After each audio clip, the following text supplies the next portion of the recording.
Now listen carefully and answer questions 11 to 16.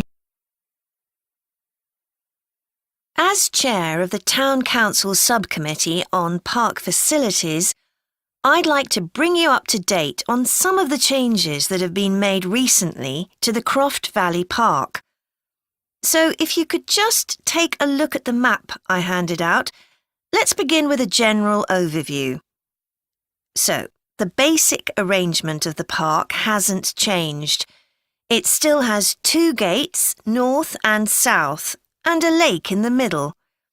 The cafe continues to serve an assortment of drinks and snacks, and is still in the same place, looking out over the lake and next to the old museum.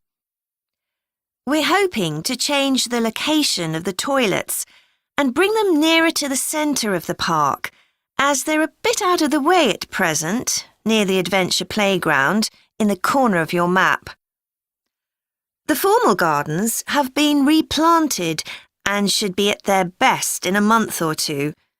They used to be behind the old museum, but we've now used the space near the south gate, between the park boundary and the path that goes past the lake towards the old museum. We have a new outdoor gym for adults and children, which is already proving very popular. It's by the glass houses, just to the right of the path from the south gate. You have to look for it, as it's a bit hidden in the trees. One very successful introduction has been our skateboard ramp. It's in constant use during the evenings and holidays.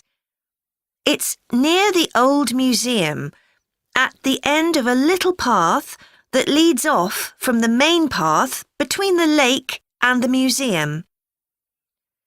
We've also introduced a new area for wildflowers to attract bees and butterflies.